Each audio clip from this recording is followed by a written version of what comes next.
Γεια σας, είμαι η Κατερίνα και σήμερα θα σας δώσω μερικές συμβουλές για να μάθετε πιο εύκολα το ελληνικό λεξιλόγιο και γενικά οποιοδήποτε άλλο λεξιλόγιο.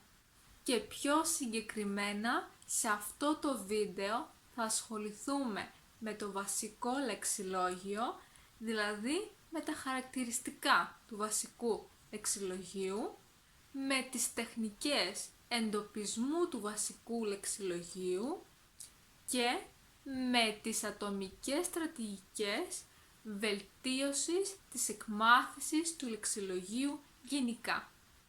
Πάμε!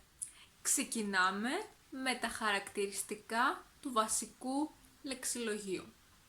Το βασικό λεξιλόγιο αποτελείται από τις πιο συχνόχρηστες λέξεις της γλώσσας. Αυτές οι λέξεις είναι γνωστές και κοινές στους φυσικούς ομιλητές της γλώσσας, επαρκούν ώστε να αποδίδονται μονολεκτικά ή περιφραστικά οι σημασίες όλων των άλλων λέξεων της γλώσσας και επίσης διαθέτουν μόνο περιγραφική και όχι βιωματική, καταστασιακή ή υποδηλωτική σημασία. Για παράδειγμα, λέμε παχής και όχι χοντρομπαλάς. Επίσης, αυτές οι λέξεις δεν ανήκουν αποκλειστικά σε ιδιαίτερο θεματικό κύκλο, ούτε εντάσσονται σε ένα συγκεκριμένο επίπεδο λόγου, για παράδειγμα οικείο καθημερινό, βασικό, απαιτητικό, επίσημο κτλ. Αλλά χρησιμοποιούνται σε όλα τα επίπεδα. Αυτές οι λέξεις χρησιμοποιούνται τόσο στο προφορικό όσο και στο γραπτό λόγο. Επίσης, εμφανίζονται συχνά σε περιπτώσεις περιληπτικής απόδοσης των κειμένων, καταγραφής γενικών συμπερασμάτων ή σύνοψης λεγόμενων. Και τώρα ας δούμε τις τεχνικές εντοπισμού του βασικού λεξιλογίου. Πρώτον, έχουμε τον εντοπισμό του σημασιολογικού πυρήνα. Εδώ η βασική λέξη λειτουργεί ως σημασιολογικός πυρήνας. Δηλαδή, μπορούν να οριστούν με αυτήν όλες οι άλλες λέξεις χωρίς να γίνεται το αντίστροφο. Για παράδειγμα, έχουμε τις λέξεις γεύμα, δείπνο, φαγητό, κολατσιό. Ποια είναι η βασική λέξη εδώ? Έχουμε τη λέξη γεύμα, δείπνο, φαγητό, κολατσιό. Με ποια λέξη μπορούν να οριστούν όλες οι υπόλοιπες λέξεις? Όποιος διάλεξε τη λέξη φαγητό έχει δίκαιο, γιατί είναι η λέξη φαγητό. Με αυτήν μπορούν να οριστούν όλες οι υπόλοιπες λέξεις, γιατί οι λέξεις γεύμα, δείπνο, κολατσιό ανήκουν στην κατηγορία φαγητά. Ακολουθεί η ευκολία εντοπισμού αντωνύμων. Δηλαδή, όσο πιο βασική είναι μία λέξη, τόσο πιο εύκολο είναι να εντοπιστεί μία αντώνυμη λέξη για αυτήν την βασική λέξη. Για παράδειγμα, έχουμε τις λέξεις ξεροκιανός, άχαμνος και λεπτός. Ποια είναι η βασική λέξη από αυτές τις λέξεις? Φυσικά είναι η λέξη λεπτός. Επίσης έχουμε τις λέξεις στρουμπουλός, τετράπαχος, παχής. Ποια είναι η βασική λέξη εδώ? Σωστά. Αν είπατε τη λέξη παχής. Και έτσι η αντώνυμη λέξη της βασικής λέξης λεπτός είναι παχής. Και το αντίστροφο. Και της λέξης παχής η αντώνυμη είναι λεπτός. Ακολουθεί η δυνατότητα συνεκφορών.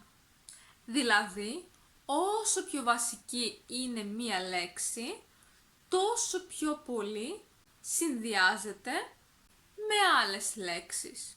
Για παράδειγμα, η λέξη σπίτι, που είναι μία βασική λέξη, συνδυάζεται πολύ εύκολα με τις εξής λέξεις. Μεγάλο, μικρό, εξοχικό, καλό.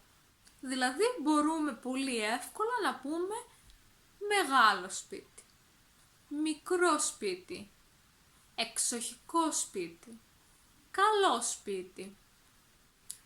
Άλλη μία τεχνική εντοπισμού βασικού λεξιλογίου είναι η ύπαρξη υπονείμων.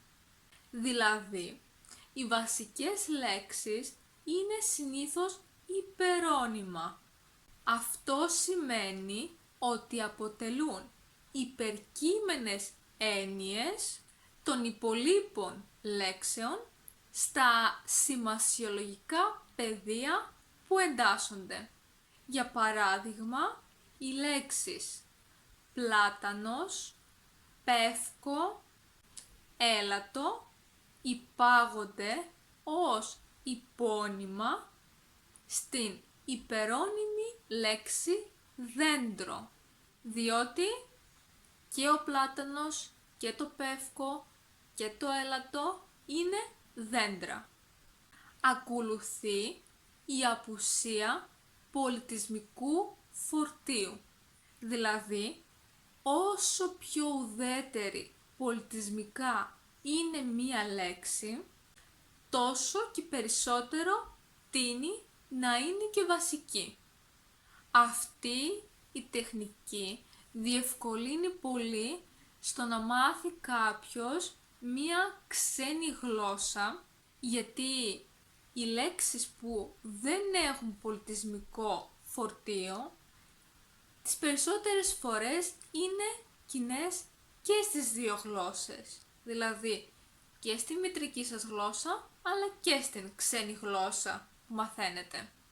Τέτοιες λέξεις είναι οι λέξεις σπίτι, βιβλίο, σχολείο, ενώ οι λέξεις που έχουν ένα πολιτισμικό φορτίο στην ελληνική γλώσσα είναι οι εξής: φιλότιμο, παλικάρι, λεβέντης. Και αυτές τις λέξεις είναι πιο δύσκολο να τις μάθετε, γιατί πολύ πιθανόν να μην υπάρχουν στη μητρική σας γλώσσα. Και τέλος, έχουμε την παραγωγική δύναμη. Δηλαδή, όσο πιο παραγωγική είναι μία λέξη ή μία ρίζα, τόσο πιο πιθανόν είναι να αποτελεί στοιχείο του βασικού λεξιλογίου. Για παράδειγμα, η λέξη πόλη ανήκει στο βασικό λεξιλόγιο, γιατί από αυτήν τη λέξη παράγονται πολλές λέξεις, όπως πολίτης, πολιτεία, πολιτισμός, πολίτευμα, πολιτικός, πολιτισμικός. Και τώρα περνάμε στο τελευταίο μέρος του βίντεο, που είναι οι ατομικές στρατηγικές βελτίωσης της εκμάθησης του λεξιλογίου γενικότερα. Πρώτον, είναι η κατανόηση της σημασίας των άγνωστων λέξεων από τα συμφραζόμενα. Δεύτερον, είναι η κατανόηση της σημασίας των άγνωστων λέξεων μέσω της μορφολογικής ανάλυσης. Δηλαδή, όταν βρίσκεται το πρόθυμα, την ρίζα ή την κατάληξη της λέξης. Ακολουθεί η εκμάθηση νέων λέξεων ή βελτίωση των λέξεων που ήδη γνωρίζετε με τυχαίο, ασυνείδητο και έμεσο τρόπο μέσω της χρήσης της γλώσσας και πιο συγκεκριμένα με την ακρόαση, με την προσεκτική ανάγνωση και με την συμμετοχή σε συζητήσεις. Επίσης, μπορείτε να παίρνετε πληροφορίες για τη σημασία των άγνωστων λέξεων από τους συνομιλητές σας και γενικότερα από το καταστασιακό περιβάλλον. Και επίσης έχουμε τη σύνδεση ειδικών περιστάσεων επικοινωνίας με την χρήση συγκεκριμένων λέξεων ή φράσεων. Για παράδειγμα, λέμε χαίρο πολύ όταν γνωρίζουμε κάποιον. Λέμε συγγνώμη όταν συμβαίνει κάτι ή όταν κάνουμε κάτι σε κάποιον και συλληπιτήρια όταν πεθαίνει κάποιος και το λέμε στους οικείους του. Αυτό ήταν λοιπόν, ελπίζω να σας φάνηκε χρήσιμο το βίντεο. Είμαι σίγουρη ότι πολλά από αυτά τα γνωρίζετε ήδη. Αν σας άρεσε το βίντεο, μην ξεχάσετε να πατήσετε μου αρέσει και να κάνετε εγγραφή στο κανάλι μου. Επίσης μπορείτε να με ακολουθήσετε εδώ. Τα λέμε πολύ σύντομα. Γεια σας!